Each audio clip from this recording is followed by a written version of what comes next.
वालेकुम dear students. आज हम लोग ninth class chemistry chapter number second structure of atom के constructive response question, descriptive questions और इन्वेस्टिगेटिव क्वेश्चन जो हैं करेंगे इस वीडियो में। ठीक है, तो चलिए स्टार्ट करते हैं। फर्स्ट वाला आपके पास है, कहता है why does the energy of electron increase as we move from the first shell to second shell.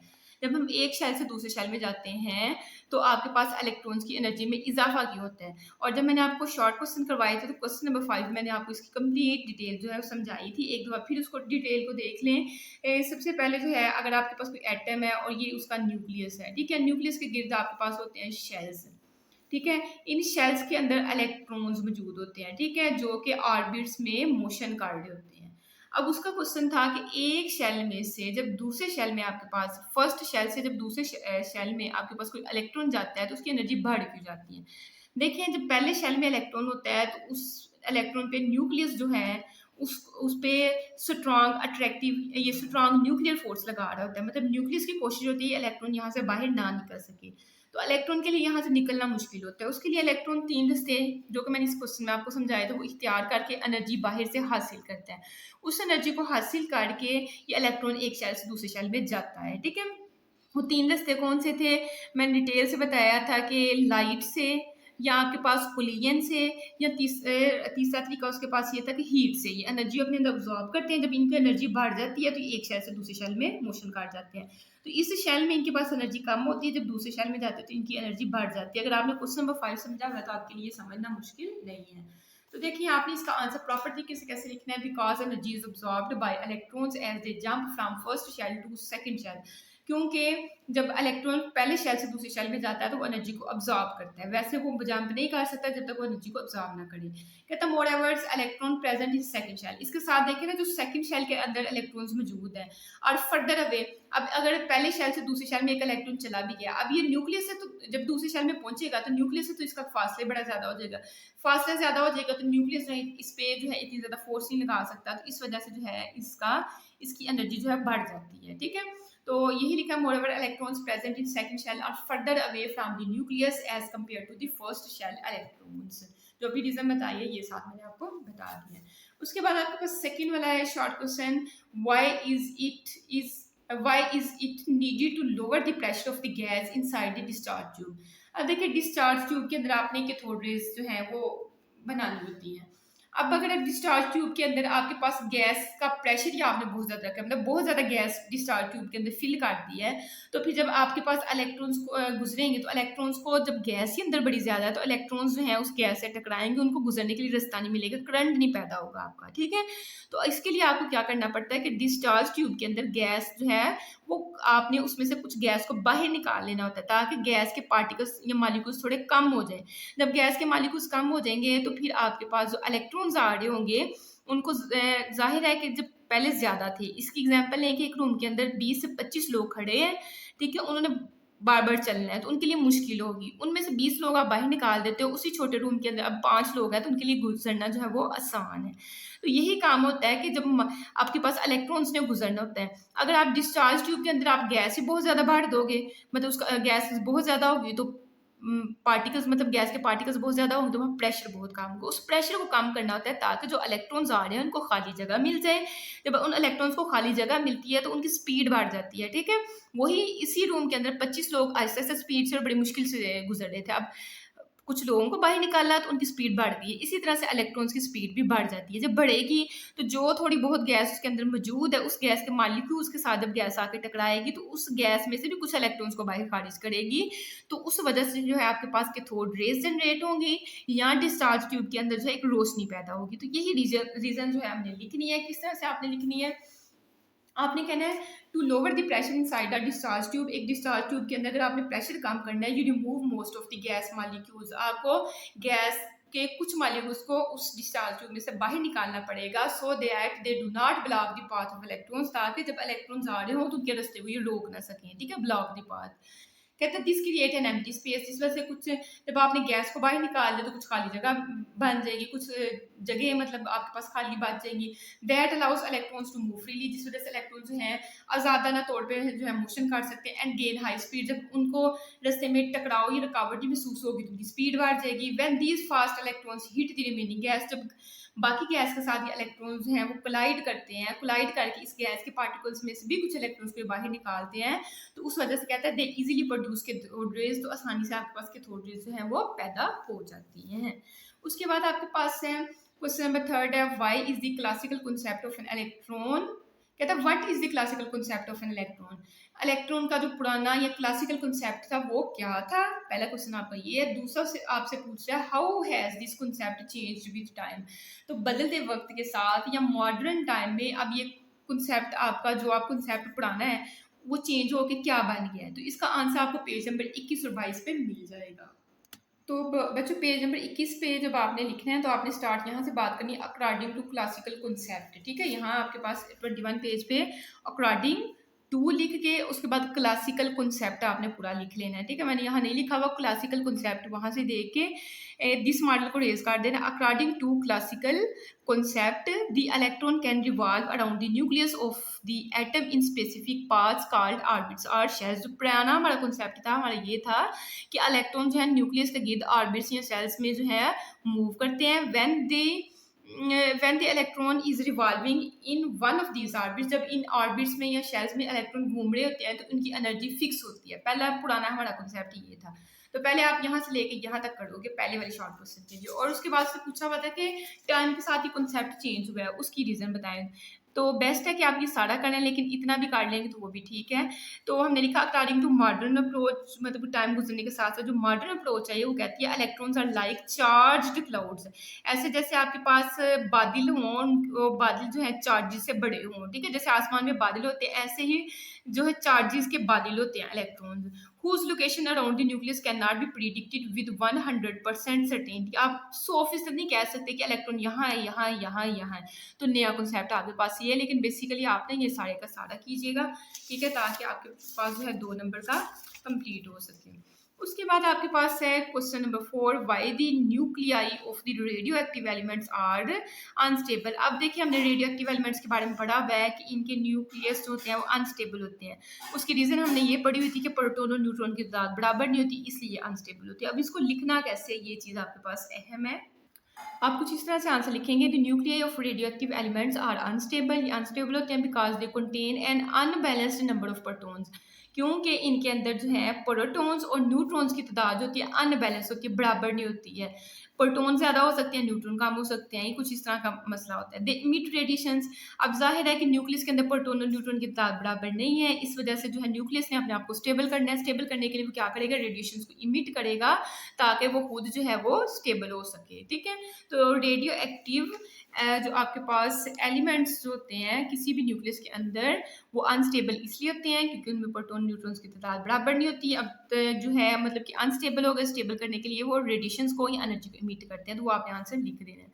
उसके बाद आपके पास 5 वाला शॉर्ट कंस्ट्रक्टिव रिस्पॉन्स क्वेश्चन है। कहते हैं कि ड्यूरिंग डिस्चार्ज ट्यूब एक्सपेरिमेंट, जब डिस्चार्ज ट्यूब एक्सपेरिमेंट हुआ, how did the scientist conclude that, scientist ने कैसे ये कंक्लूजन निकाली कि the same type of electrons and protons are present in all the elements. जो मर्जी एलिमेंट्स ले लो, उनके अंदर जो इलेक्ट्रॉन्स और प्रोटॉन्स हैं वो एक जैसे ही हैं। तो ये साइंटिस्ट ने कैसे निकाला। तो साइंटिस्ट ने जब ऑब्जर्वेशंस की तो ऑब्जर्वेशन में उनको कुछ पॉइंट्स मिले। ठीक है, उन्होंने डिस्चार्ज ट्यूब के अंदर कभी नाइट्रोजन गैस फिल करके एक्सपेरिमेंट किया, कभी ऑक्सीजन गैस, कभी हीलियम गैस, तो डिफरेंट गैसेस उन्होंने डाल के एक्सपेरिमेंट्स किए और फिर प्रॉपर्टीज़ को देखा। तो उन्होंने क्या ऑब्जर्व किया, scientist observed that the cathode rays are produced in the discharge tube always exhibit some properties regardless of the gas inside in the tube. तो साइंटिस्ट ने क्या किया कि कैथोड रेज के अंदर ही जो है उन्होंने कुछ प्रॉपर्टीज देखी जो कि सेम ही रह रही हैं। ठीक है, सेम प्रॉपर्टीज, और बगैर इस चीज़ के मतलब के सेम प्रॉपर्टीज को शो कर रहे हैं, और गैस आप कोई भी यूज़ कर रहे हैं। वो प्रॉपर्टीज क्या थी, कहता है these raise always consist of negatively charge particles. अब डिस्चार्ज ट्यूब में कैथोड रेज जनरेट हुई थी, कैथोड रेज पे हमेशा नेगेटिव चार्जेस है। जो गैस उन्होंने फिल करके देखी नेगेटिवली चार्जेस, मतलब नेगेटिवली चार्ज पार्टिकल्स उसमें से जो है उसमें से रेज में से निकल रहे थे, ठीक है। कहता है they have fix charge to mass ratio, फिर उनकी ना चार्ज टू मास रेशियो देखी गई। Charge to mass ratio different different gases discharge tube के अंदर रख के उनकी कैलकुलेशन की गई, वो भी आपके पास सेम आ रही थी। इस वजह से जब सेम आएंगे तो फिर आपके पास कहता है सिमिलरली पॉजिटिव रेज जनरेट की, तो फिर जो पॉजिटिव रेज आपके पास जनरेट होंगी in these experiments are consistent properties across different gases, उनकी प्रॉपर्टीज भी आपके पास सेम होंगी।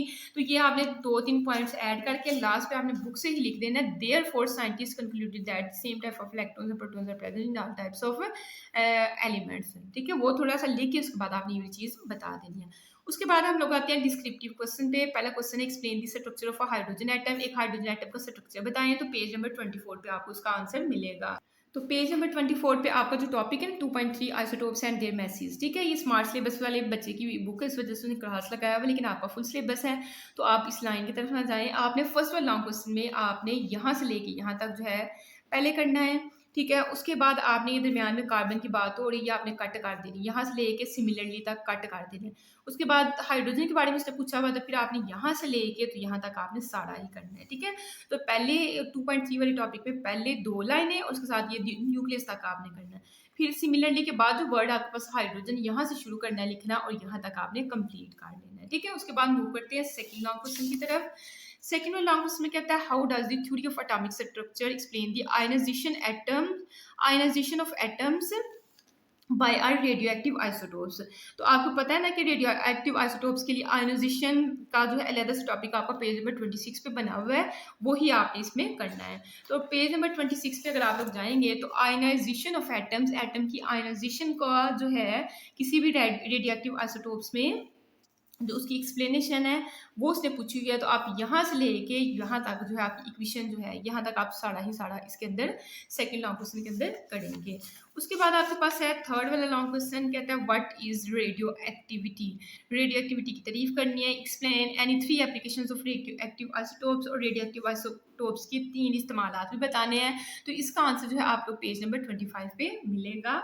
तो पेज नंबर 25 पे पहले उससे पूछा हुआ था कि रेडियो एक्टिविटी की डेफिनेशन करें, तो आपने रेडियो एक्टिविटी की डेफिनेशन यहाँ से लेके यहाँ तक पहले लिखनी है, ठीक है। रेडियो एक्टिविटी की डेफिनेशन थर्ड वाले लॉन्ग क्वेश्चन में आप लिखेंगे, थर्ड लॉन्ग मैंने इधर लिख दी है। उसके बाद आप आ जाएंगे उसकी एप्लीकेशंस बतानी थी, तो एप्लीकेशन आप यहाँ से लेके यहाँ तक जो है इसकी एप्लीकेशन करेंगे। पहला पॉइंट यहाँ कंप्लीट होता है, सेकेंड वाला पॉइंट आपका यहाँ जो है वो कंप्लीट हो जाएगा। उसके बाद हम लोग आते हैं फोर्थ वाले लॉन्ग क्वेश्चन की तरफ, कहता है find out the relative atomic mass. हमने रिलेटिव एटॉमिक मास बताना है मरकरी का और इस डाटा की मदद से बताना है। अब देखें रिलेटिव एटॉमिक मास फाइंड करने के लिए अगर आप लोग देखें, आपने calculation of relative atomic mass page number 27 page number पे आपने पढ़ा था कि रिलेटिव एटॉमिक मास हम लोग किस तरह निकालते हैं। M1P1 मतलब जितने भी इन्होंने दिए हुए हैं ये सारे के सारे, इनका M1 का मतलब इनका जो ये मैस है और P1 इनकी जो मिकदार है, इन दोनों का आपने ज़रब कर लेना है। M1 P1 तो M1 की जगह उसकी वैल्यू, P1 की जगह उसकी वैल्यू, फिर प्लस का साइन लगा देना है। फिर M2 P2, तो M2 में मेरे पास है 198 और इसमें है 10.02, इन दोनों को मल्टीप्लाई कर लेना है, ठीक है। या इन दोनों को इसकी जगह इनकी वैल्यूज पुट कर देने, फिर प्लस का साइन लगाना है। फिर तीसरे का करते करते ये आपके पास 1 2 3 4 5 6 7 आपको दिए हुए। इन सातों में आपने क्या करना है मैं आपको रजिस्टर पे दिखाई देती हूँ ताकि आपको ज़्यादा अच्छे तरीके से अंडरस्टैंडिंग हो।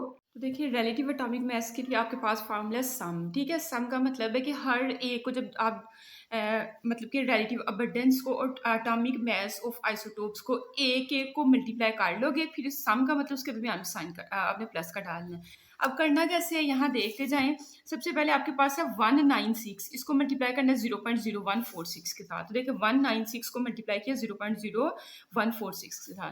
फिर सेकंड वाले में 198 ऊपर लिखा हुआ, यहाँ 10.02 लिखा हुआ, तो 10.02 को 198 के साथ मल्टीप्लाई किया। ऐसे करते करते आपने सातों को जो है मल्टीप्लाई करते जाना है और दरमियान में प्लस का साइन लगाते जाना है। इसकी अगर बात करें तो 199 को 16.34 के साथ आप लोग मल्टीप्लाई करोगे, जो कि मैंने यहाँ देखे 199 को 16.34 के साथ मल्टीप्लाई किया और दरमियान में प्लस का साइन लगाते जाना है। और फार्मूले में नीचे 100 है तो आपने 100 ही लगाना है, ठीक है। उसके बाद कैलकुलेटर पे आपने इनकी मल्टीप्लिकेशन करनी है, इसकी सब की मल्टीप्लिकेशन करके जो आंसर आएगा वो मैंने लिख दिया है, डिवाइडेड बाय 100 आपके पास आएगा। फिर आपने क्या करना है, इन सारी वैल्यूज़ को प्लस करना है, तो आपके पास जो है 19,938.7 आपके पास आएगा, डिवाइड बाय 100 आपका ऐसे ही आएगा। इन दोनों को डिवाइड कीजिएगा तो 199.387 आपका जो है रिलेटिव एटॉमिक मास मरकरी का बन जाएगा, और यही उसने फाइंड करने के लिए हमें कहा हुआ था। ठीक है, नेक्स्ट आपके पास है इन्वेस्टिगेटिव क्वेश्चंस। आपके पास कहता है how can scientist synthesized elements in the laboratory. अच्छा, लेबोरेटरी के अंदर साइंटिस्ट जो हैं वो एलिमेंट्स को कैसे बनाते हैं या उनकी तश्कील जो है वो कैसे करते हैं, तो ये बेसिकली आपका क्वेश्चन है। अब तश्कील करने के लिए या तो हाई एनर्जी प्रोटॉन्स या इलेक्ट्रॉन्स की, या फिर आपके पास आयंस होते हैं जिनकी एनर्जी बहुत ज़्यादा होती है, उन उसको किसी पार्टिकल के ऊपर फेंका जाता है ताकि उसका जो है न्यूक्लियस चेंज हो। न्यूक्लियस आपके पास चेंज होगा तो एलिमेंट किसी और टाइप का बन जाता है। तो लेकिन आपने इसको लिखना कैसे है, उस चीज़ की तरफ हम लोग आते हैं। तो आप इस तरह से लिखेंगे, scientist synthesize new elements. Scientist जो है नए एलिमेंट बनाते हैं या उनकी तश्कील देते हैं, कैसे? बाय बम्बार्डिंग, ठीक है, दी न्यूक्लियाई ऑफ एग्जिस्टिंग एलिमेंट्स। जो पहले से कोई आपके पास एग्जिस्टिंग एलिमेंट है उसके न्यूक्लियस पे बम्बारमेंट करवानी होती है विद हाई स्पीड, बहुत ज़्यादा स्पीड वाले पार्टिकल्स, जैसे आपके पास प्रोटॉन है, न्यूट्रॉन्स और हैवियर, VIER लिखा हुआ है, ठीक है, हैवियर आयंस आपके पास।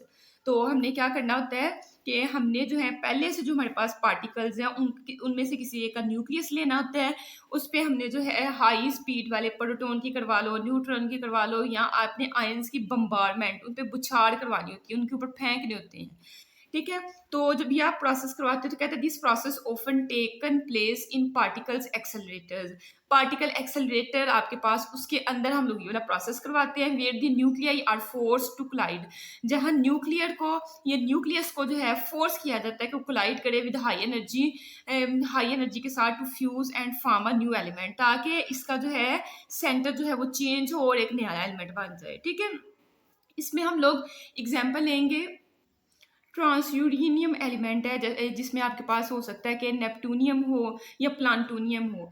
ये इन दो एलिमेंट्स को जो है इसी तरीके से जो हम लोग क्रिएट करते हैं। तो साथ आपने एग्जांपल उसको थोड़ी सी बता दी ताकि उसको जो है अच्छे तरीके से समझ आ जाए कि जो हमने चीज़ कही है उसकी एग्जांपल भी दे दी हुई है।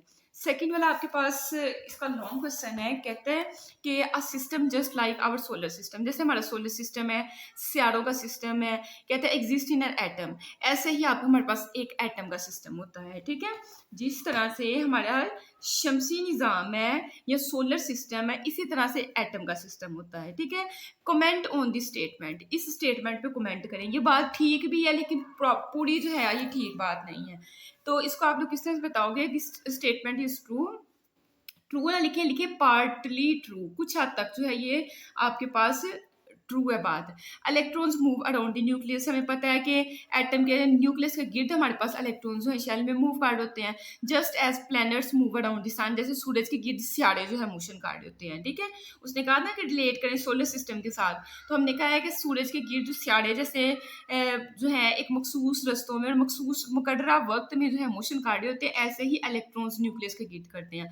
हाउएवर हम अनलाइक प्लैनेट्स के सियारों के बरकस अगर हम लोग इलेक्ट्रॉन्स की बात करें तो electrons do not move in fixed circular path. Electron जो है एक फिक्स्ड सर्कुलर पाथ और फिक्स्ड सर्कुलर पाथ के अंदर जो है वो नहीं मोशन कार्ड होते। फिक्स्ड सर्कुलर पाथ से मुराद ये भी है कि उनका एक मखसूस वक्त होता है, इस टाइम सूरज निकलेगा, इस टाइम ये होगा, इस टाइम ये होगा।